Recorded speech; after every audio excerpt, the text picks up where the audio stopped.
That is beautiful. That is beautiful. I think we need to get clear. When I hear that God knows, what does that mean? What does it mean God knows? Because as a kid, it meant some old man knew. Old man with a beard. Look like Marty back there.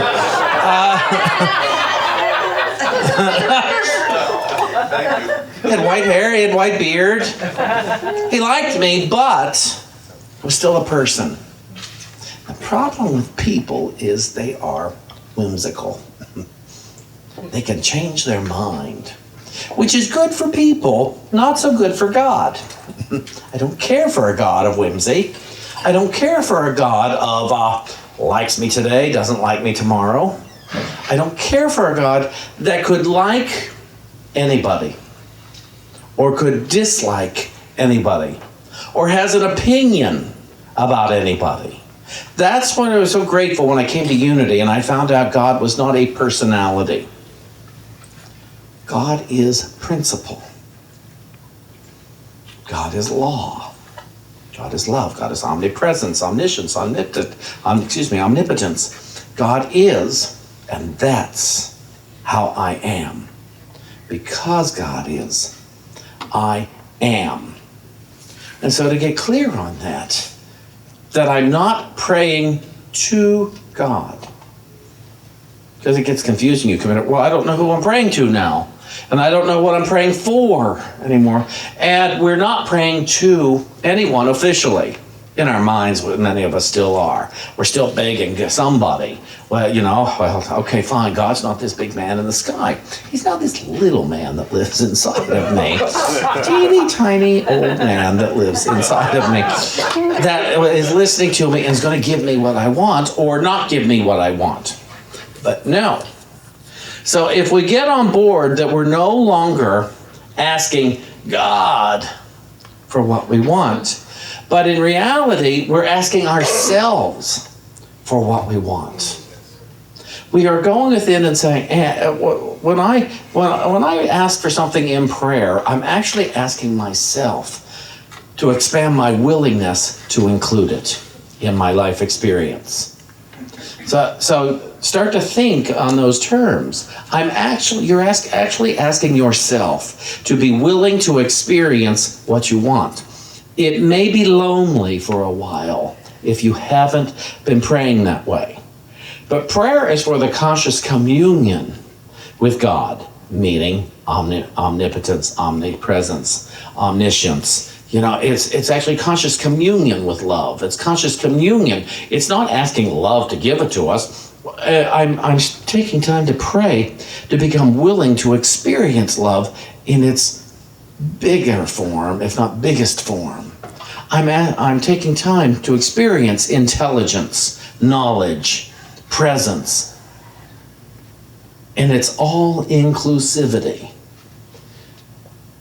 I'm taking time to come to terms that principle does not change. It cannot be altered. It can just be experienced in all its different ways according to my thinking. Principle itself is not limited. My thinking often is. And so to get on board with that, and that there is a divine law, and it is the law of cause and effect. What that means is thoughts held in mind produce after their kind, not as a result of punishment, but as a result. Thoughts held in mind produce after their kind. If you want to know what you're thinking, look at your life. And as you see, it's not the event that you're producing, it's the experience of it that you are producing. Because otherwise it would say that we're controlling each other and we're killing each other and we're keeping each other alive and we're doing all that. No, we each have our individual journey as a collective whole, but within that, I have my experience of each thing according to what I am telling myself. And so thoughts held in mind produce after their kind. What I'm saying is, oh, this thing is terrible. I begin to experience it as terrible. I experience it in my body as terrible. I experience it in my relationships as terrible, as my money. I start to experience everything. No, it's not, oh, this is all wonderful, this is all good. It's not that. But what if I could just say, I don't know what this is. I know how it feels, but I don't know what the underlying story within it is. I don't know why this is happening. And that's why that song, I don't need to know, God knows. And my talk today is called, What's That to You? What's that to you? Because some things are just none of our business. Other things we're just not going to understand. There are no words in truth. Let's understand this, capital T truth. There are no words to describe things. You cannot accurately describe love. You'd never find quite the right word to describe it. You can't describe God. You're making it up according to how you want to feel about it in any given moment. We can't even describe each other. And we can never know truly another person's motives. David and I had to learn that years ago in our relationship. We said, well, you did this because you were done. And it's like, no, that does not work for us because it's not true. It just isn't true. For me to say he left this over here because he doesn't love me or because he thinks it's this, that was surefire destruction for our relationship. That was taking us down the tube so fast. I don't know why he does things. He doesn't know why I do things. I know I like some of the things he does. Others not so much. And vice versa. But if we want to be together, sometimes we have to realize, oh, I don't know why. I can look at my mother and say, I don't know why she did half the things she did. And I'm okay to not know. I am so safe to not know why my mother made the choices she made.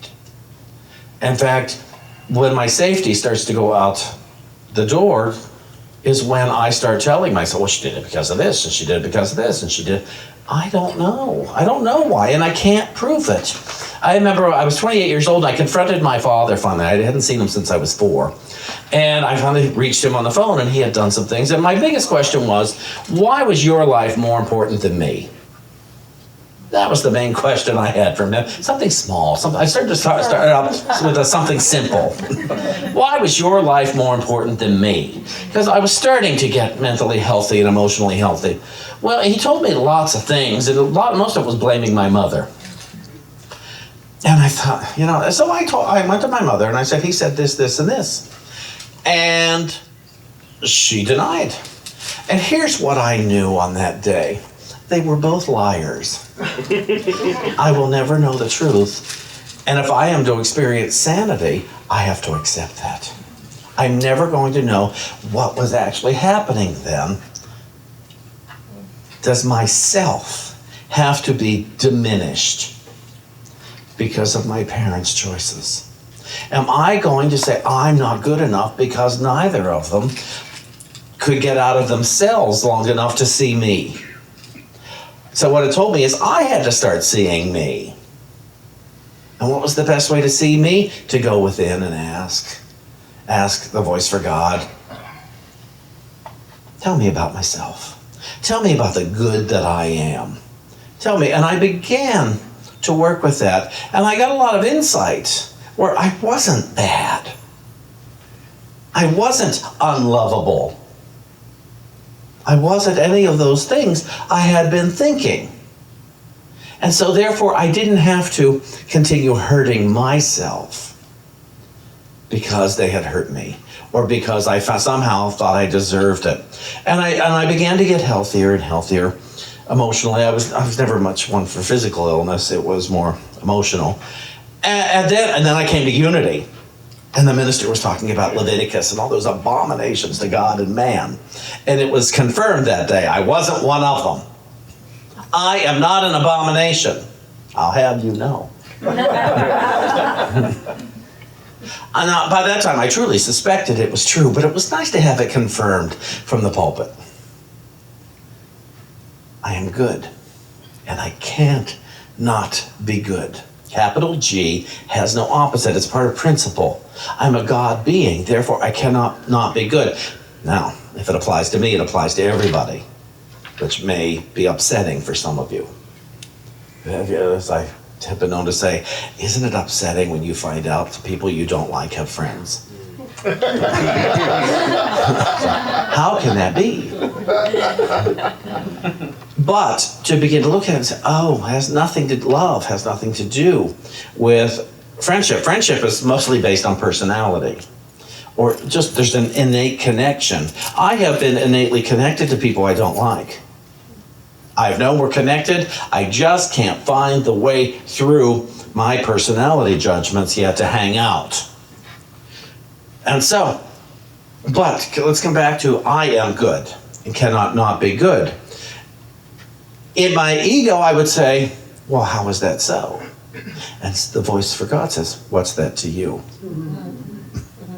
It's none of your business how you're good. You just are. Accept it. You don't need to know in your intellect. Your intellect so often just gets in the way. You know, we can memorize the Bible.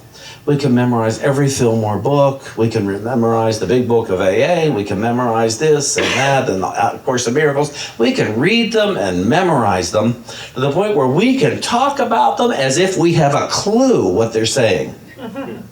We can sound so good about the books we have read and not have any idea how to put them into ourselves, how to practice them. The greatest thing you can do in passing along the information is to say, I was thinking this, I got this new information, I did this, and this is the result. Saw this, did this, and here I am. This is what I saw. When I tried to practice, or when I did practice what some of my teachers told me, my life got better. That, to me, is a practitioner. That, to me, is taking it out of the intellect. When I put it back into the intellect is when I say, now, why did that happen? Why did that happen? Course in Miracles, I think it's chapter 3 that says, do not embark on another useless journey. And the first time I read that, and I thought, what does that mean? And then I got it. Here's the useless journey. It's the question, why? Why did this happen? No, it doesn't matter why. It does not matter why. Last week I read, acceptance is the answer to all my problems today. And so, why is useless? It won't help you. But to accept it, I'm saying, oh, there is good in the world, and I just experienced it. There is good in spirit, and I just experienced it. Why? Because I'm good. If you need a why, because I'm good and cannot not be good. But if you're trying to box it in, if you're trying to package, this, and this. You know, years ago, I had an instantaneous healing of a sprained ankle. And if I could figure out why that happened that day, I know I was praying, I affirmed that Christ in me is awake now. A ripple went from here down my body, and my ankle went, and I was back on rollerblades 2 days later. Oh, how fantastic. And I've never figured out why. Because if I had, I would have instantaneously healed from this last fall. I'm better than I've been yet. But I am not totally healed, as I found out when I pushed this knuckle against the door jamb today. It's like, oh, now you can't tell my hand hurts. But I can. I fell down in the basement recently and smashed my hand and my leg. Anyway, I don't know why even the fall happened that day. I don't know why. Life pushed me. That's what I can tell you. Life pushed me on a plastic lid and put a motor on it for me to do a big dance in my basement. I don't know why, and I don't know why each aspect of healing has taken place. You know, a friend of ours left the planet last week. by choice. And we don't know why. We know the circumstances. We can make up a lot of why, but we don't know the ultimate playing out of it all. And so to delve more deeply into our practice,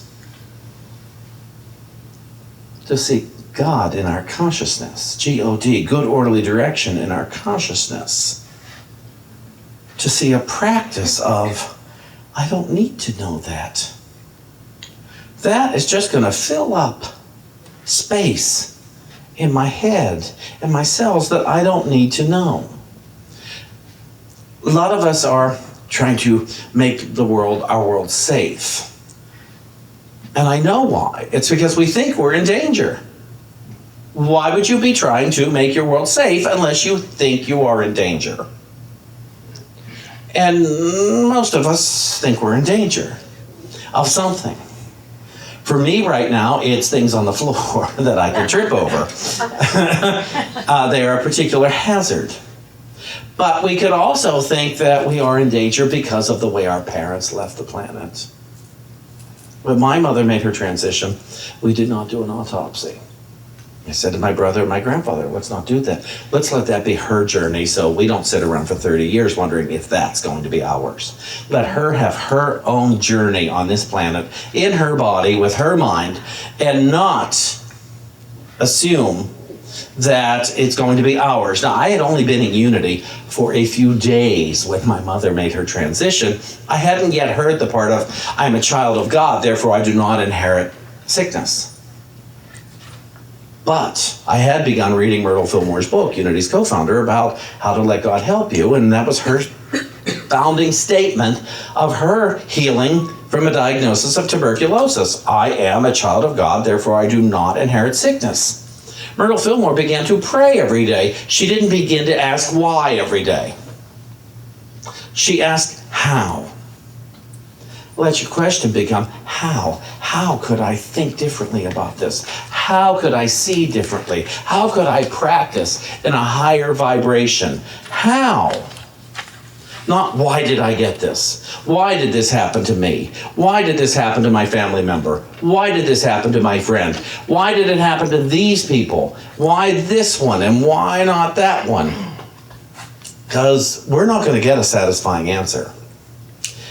What we're going to get is frustration and the real makings of doubt, rather than faith in our good, assurance of the things hoped for. We're going to develop doubt about every corner we turn around, that we're about to go around. We're going to develop doubt that our good is present now, and I am living in that good. Life on life's terms happens.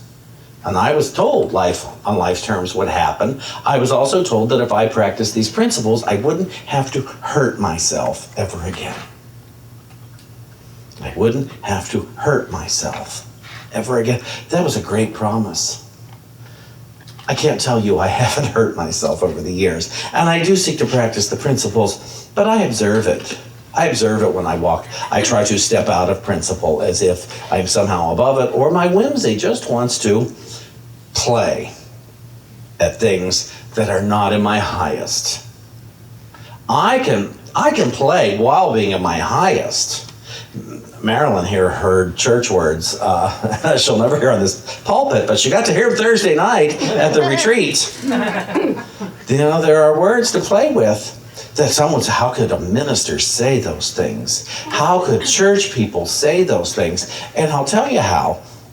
Well, I won't show you how. But we were playing. And we proved those words have no power. They were never said to hurt anyone. They were playing in order to make us laugh. Just to make us laugh. Not to destroy the world. Not to diminish, that's the word I'm looking for. Not to diminish anything or anyone, but to laugh. And so to realize after all this time, oh, my superstitions are no longer valid. And so I think I will make them not my superstitions anymore. I think I will release ownership of superstitions. I think I will release ownership of my criticisms. I think I will release ownership so that they are no longer mine. They are things that I have experienced when I've had misguided judgment. They're states of mind that just don't serve me if I want to live in my God self.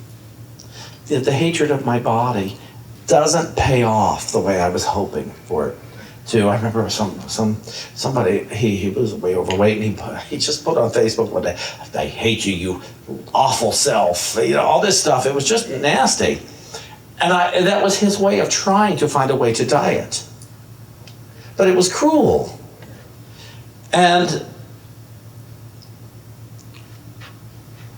I don't want to hate myself because I don't have a big bushy head of hair. And somebody says, "Oh, I like bald people." So what? I want a big bushy head of hair, but I don't have one. I have a flimsy amount of hair. I was very flyaway today, and it's actually flew away. And yes, I would like to weigh a lot less than I do. That's a preference, but I am not good because of it.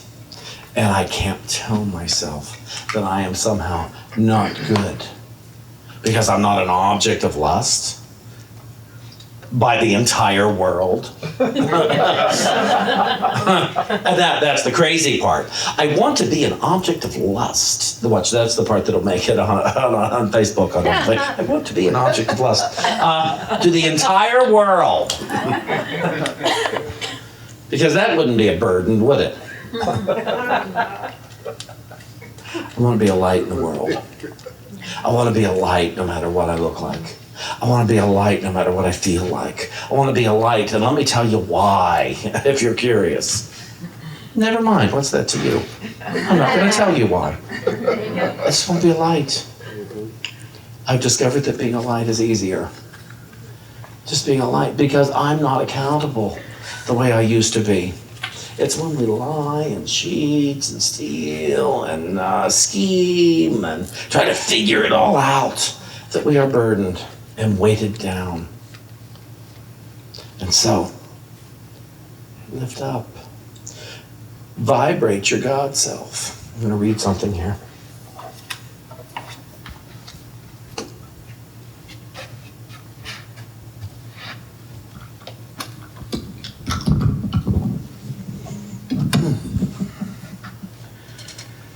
This comes from the book of John and the Holy Spirit's interpretation of the New Testament, chapter 21.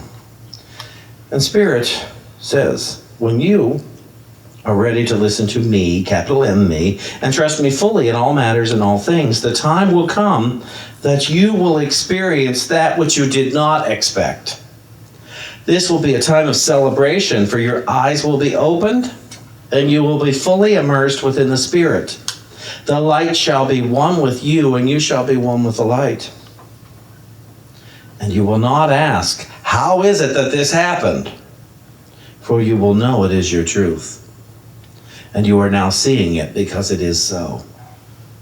When you have given yourself fully to the Spirit shall be fully within you. This is not a change at all. For this is as it has always been, but in your sleep you do not know. So the realization of your truth is but an awakening from a sleep in which you thought one thing was true when it was not. In your awakening, you will not be tested. For all that I give freely for you to accept. But you may seem to be tested before you have awakened fully. No, these tests do not come from me. It is the ego tempting you to hold on to the world. Let these temptations go and follow me. I will give you something to do that is a mission of heaven and great joy within the world. This will be your path to awakening, each path unique, and yet each path the same.